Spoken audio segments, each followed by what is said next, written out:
ಎಲ್ಲರಿಗೂ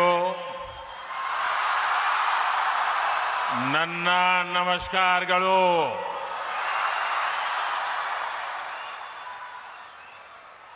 रामकृष्ण मठ और रामकृष्ण मिशन बेलूर मठ के अध्यक्ष परम पूज्य स्वामी गौतमानंद जी महाराज, श्री रामकृष्ण आश्रम मैसूरू के अध्यक्ष पूज्य स्वामी मुक्तिदानंद जी, रामकृष्ण मठ और रामकृष्ण मिशन के ट्रस्टी पूज्य स्वामी यादवेंद्रानंद जी, राज्यपाल श्री थावरचंद गहलोत जी, मुख्यमंत्री श्री D.K. शिवकुमार जी, सांसद यदुवीर कृष्णदत्त चामराज वाडियार जी, विधायक विजेंद्र येदियुरप्पा जी, के हरीश गौड़ा जी, अन्य महानुभाव, पूज्य संतगण और भाइयों और बहनों, सर्वप्रथम मैं मैसूरू की अधिष्ठात्री देवी मां चामुंडेश्वरी को प्रणाम करता हूं। अभी 2 दिन पहले ही हम सभी ने गुरु पूर्णिमा भी मनाई है। आप सब जानते हैं, मेरी यात्रा जहां से शुरू हुई और आज मैं जहां हूं, इसमें रामकृष्ण मिशन का बहुत अहम योगदान है। मैं 3 महीने पहले हावड़ा में बेलूर मठ गया था। सभी पूज्य संतों से सत्संग करने का अवसर मिला था।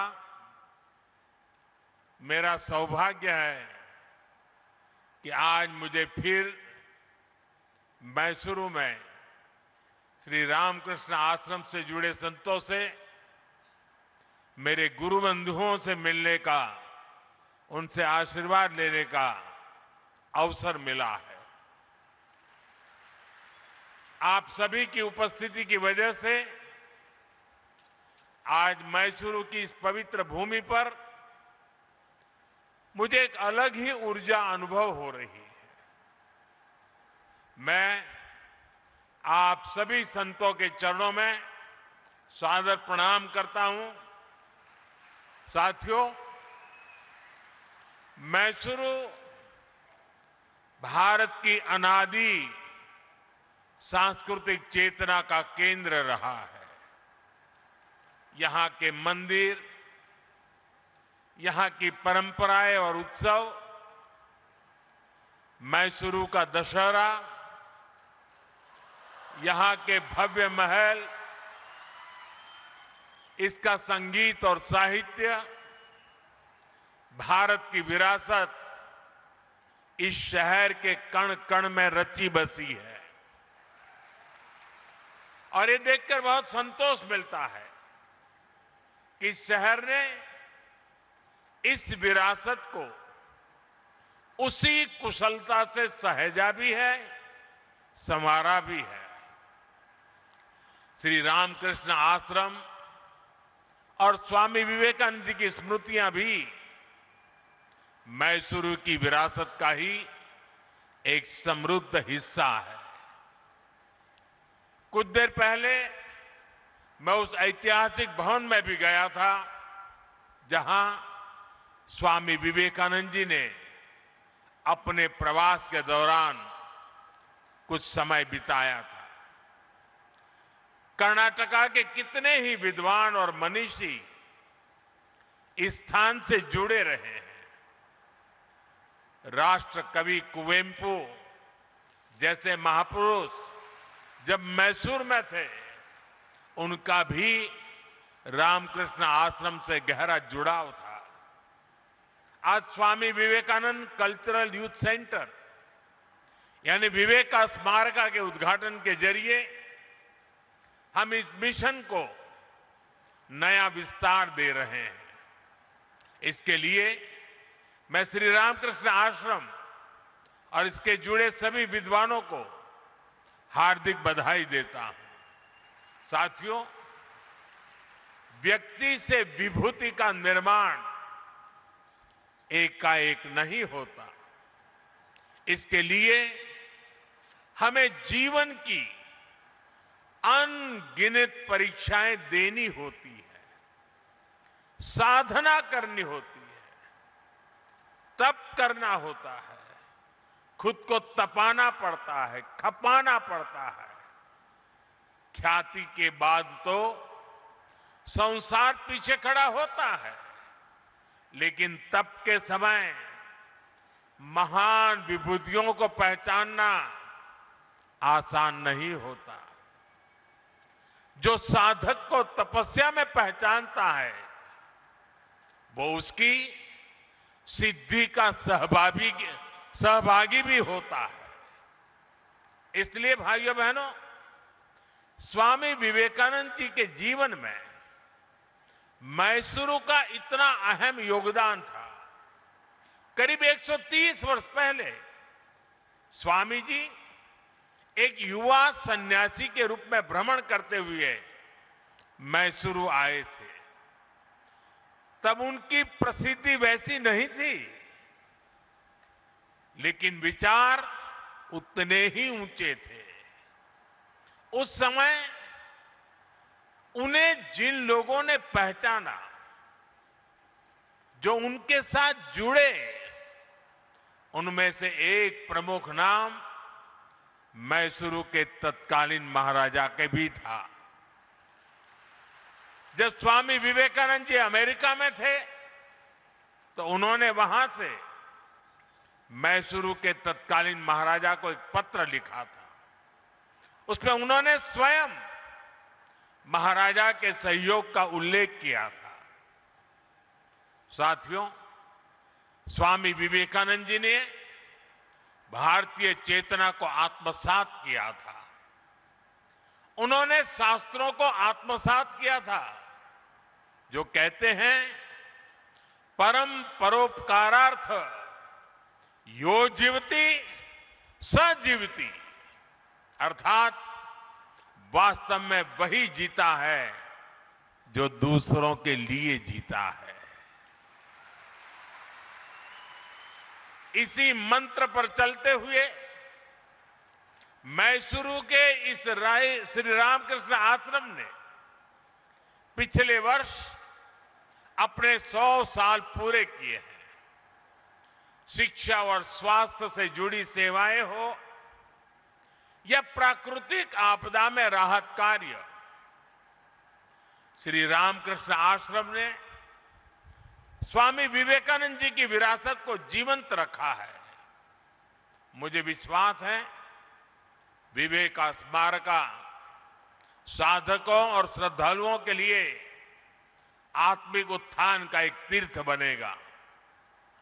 स्वामी विवेकानंद जी की प्रेरणा थी शिव ज्ञाने जीव सेवा, यानी जीव की सेवा ही शिव की सेवा है। हमें इस विवेक का स्मारक में इसलिए ऐसे युवाओं को गढ़ना है जिनके लिए समाज और राष्ट्र के हित, गरीब वंचित के दुख अपने सुख दुख से ऊपर हो, जिन युवाओं के लिए राष्ट्र प्रथम ही सर्वोपरि मंत्र हो, मां भारती की सेवा ही जिनका जीवन लक्ष्य हो। साथियों, स्वामी विवेकानंद जी युवाओं की शिक्षा को राष्ट्र निर्माण का मजबूत आधार मानते थे। उन्होंने स्वयं ये देखा था कि कैसे दुनिया के देश अपने युवाओं को शिक्षित बना रहे हैं। लेकिन दुर्भाग्य से तब भारत गुलाम था। भारत के युवा भी गुलामी की जंजीरों में जकड़े हुए थे। उस दौर से लेकर अब तक भारत के युवा ने एक लंबी यात्रा तय की है। भारत का जो युवा कभी जंजीरों में था, आज वो युवा दुनिया के विकास को गति दे रहा है। आज भारत की अर्थव्यवस्था सबसे तेजी से आगे बढ़ रही है। किसकी वजह से? भारत के युवाओं के सामर्थ्य से। आज भारत में दुनिया की तीसरा सबसे बड़ा स्टार्टअप इकोसिस्टम है। किसकी वजह से? भारत के युवाओं के सामर्थ्य से। आज भारत दुनिया का दूसरा सबसे बड़ा मोबाइल फोन निर्माता बन चुका है। किसकी वजह से? भारत के युवाओं के सामर्थ्य से। आज भारत से बने डिजिटल सॉल्यूशंस दुनिया के अनेक देशों के लिए प्रेरणा बन रहे हैं। किसकी वजह से? भारत के युवाओं के सामर्थ्य से।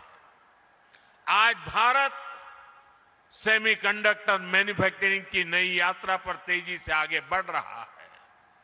किसकी वजह से? भारत के युवा के सामर्थ्य से। आज Bharat AI, deep tech, space, technology और इनोवेशन के नए अध्याय लिख रहा है। किसकी वजह से? भारत के युवाओं के सामर्थ्य से। अभी कुछ दिन पहले ही हमने देखा है, भारत के युवाओं ने अंतरिक्ष में कमाल कर दिया है। पहली बार युवाओं का बनाया हुआ एक प्राइवेट कंपनी का रॉकेट अंतरिक्ष तक पहुंचा है। आज कोई भी सेक्टर हो, भारत का युवा अपना दम खम दिखा रहा है। हम सभी अपने आसपास देख रहे हैं, आज छोटे से छोटे व्यवसाय में लगा युवा भारत की डिजिटल इकोनॉमी को आगे बढ़ा रहा है। वो मुद्रा लोन के जरिए नई शुरुआत कर रहा है। वो देश की स्टार्टअप रिवॉल्यूशन को लीड कर रहा है। आत्मनिर्भर भारत का अभियान हो, मेक इन इंडिया का अभियान हो, इसकी सफलता के पीछे भारत के युवाओं की ही ताकत है। साथियों, किसी भी देश में युवाओं का सामर्थ्य तभी उस राष्ट्र की शक्ति बनता है जब उसे सही अवसर मिले, जब उसे सही दिशा मिले और जब उसे अपनी ही धरती पर बड़े सपने देखने, उन्हें पूरा करने का भरोसा मिले। और इसमें बहुत बड़ी भूमिका हमारे शिक्षा संस्थानों की होती है। मुझे खुशी है कि आज भारत में शिक्षण संस्थाओं की संख्या लगातार बढ़ रही है। पिछले 12 वर्षों में 650 से ज्यादा नई यूनिवर्सिटीज बनी है। पिछले 12 वर्षों में करीब 14,000 नए कॉलेज बने हैं।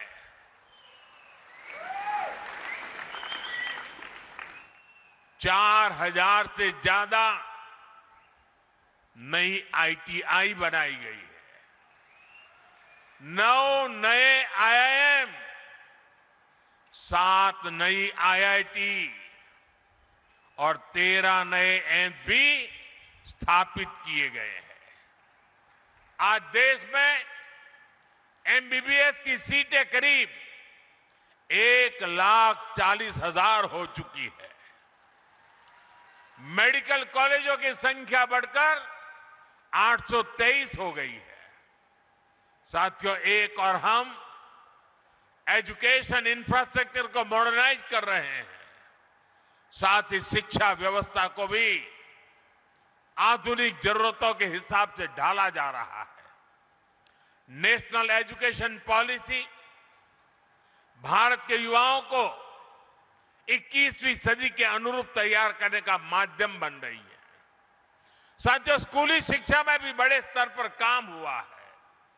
देश भर में 14,000 से ज्यादा PM श्री स्कूल विकसित किए गए हैं। शिक्षा केवल किताबी न रहे, बच्चों में इनोवेशन और साइंटिफिक टेम्परामेंट विकसित हो, इसके लिए 10,000 से ज्यादा अटल टिंकरिंग लैब स्थापित हुई है। साथियों, स्वामी विवेकानंद जी राष्ट्र उत्थान के लिए शिक्षा के साथ साथ समानता को भी उतना ही अहम मानते थे। शिक्षा में भेदभाव न हो, अवसरों में भेदभाव न हो, आज ये देश का विजन बन गया है। आज बेटियां भी सैनिक स्कूलों में एडमिशन ले रही हैं। NDA में बेटियां राष्ट्र के लिए योगदान दे रही है। आज मेडिकल और इंजीनियरिंग जैसी पढ़ाई मातृभाषा में करने की सुविधा हो गई है। इससे भाषा के आधार पर अवसरों में होने वाले भेदभाव पर लगाम लग रही है। साथियों, युवा शक्ति का स्वास्थ्य, अनुशासित और आत्मविश्वास से भरे रहना उतना ही जरूरी है। जो देश खेलों को महत्व देते हैं, वहां के युवाओं में इन तीनों गुणों का तेजी से विकास होता है। इसलिए आज खेलों को राष्ट्र निर्माण की एक महत्वपूर्ण धारा के रूप में देखा जा रहा है। खेलो India, youth games, university games, para games और विंटर गेम्स जैसे आयोजनों ने देश भर के युवाओं को अपनी प्रतिभा दिखाने का मंच दिया है। आज देश भर में आधुनिक स्पोर्ट्स इंफ्रास्ट्रक्चर का विस्तार हो रहा है। खेलो इंडिया सेंटर के माध्यम से सुविधाएं बढ़ रही है। गांवों से लेकर छोटे शहरों तक नई प्रतिभाओं की पहचान की जा रही है। और साथियों, आज इस अभियान के परिणाम भी साफ साफ दिखाई दे रहे हैं। अंतर्राष्ट्रीय खेल प्रतियोगिताओं में भारत का प्रदर्शन बेहतर होता जा रहा है। हमारे खिलाड़ी नए नए कीर्तिमान बना रहे हैं। हमारी बेटियां देश का गौरव बढ़ा रही हैं। साथियों, स्वामी विवेकानंद जी की तरह हमें विवेक का स्मारक बड़े उद्देश्य के लिए कार्य करने की प्रेरणा देता है। ऐसे स्थान पर मैं हमारे युवाओं से आग्रह करना चाहता हूं। साथियों, मैसूरू को अक्सर भारत के सबसे स्वच्छ शहरों में स्थान मिला है। मैं इसके लिए यहां के लोगों को हृदय से बधाई देता हूं। क्या इस अवसर पर हम ये संकल्प ले सकते हैं कि भविष्य में स्वच्छता के संकल्प को निरंतर मजबूत करते रहेंगे? हमें यहां की प्राकृतिक संपदाओं को संरक्षित करना चाहिए। हमें पर्यावरण से जुड़े संकल्प लेने चाहिए। हमें पानी की हर बूंद बचाने के लिए मिशन मोड में काम करना होगा। साथियों, आज ही यहां वाल्मीकि रामायण के कन्नड़ा अनुवाद का विमोचन भी हुआ है। मैं कन्नड़ा भाषा से जुड़ी एक अपील भी करना चाहता हूं। कर्नाटका महान लेखक और कवियों की धरती है। कन्नड़ा भाषा, कन्नड़ा भाषी लोग हमेशा से पढ़ने की संस्कृति के लिए जाने जाते हैं। स्मार्टफोन के इस युग में इस स्वभाव को और बढ़ावा मिलना चाहिए। क्या हम युवा पीढ़ी को कन्नड़ा साहित्य से गहराई से जुड़ने के लिए प्रेरित कर सकते हैं? साथियों, मैसूरू अपने सिल्क, चंदन और हस्तशिल्प के लिए प्रसिद्ध है। जब भी हम किसी को उपहार दें तो क्या हम ये सुनिश्चित कर सकते हैं कि वो किसी भारतीय के हाथों और पसीने से बनी चीज हो? इससे हमारी संस्कृति को बढ़ावा मिलेगा, साथ ही एक और परिवार को आर्थिक सहायता भी मिलेगी। साथियों, स्वामी विवेकानंद जी ने जिस तरह के भारत का सपना देखा था, उसे पूरा करने का दायित्व आज की पीढ़ी पर है। मुझे विश्वास है विवेका स्मारक इसके लिए एक ऊर्जा स्रोत का काम करेगा। मैं एक बार फिर यहां एकत्र पूज्य संत जनों, गुरु बंधुओं और मैसूरू के लोगों को नमन करते हुए मेरी वाणी को विराम देता हूं। आप सबका बहुत बहुत धन्यवाद।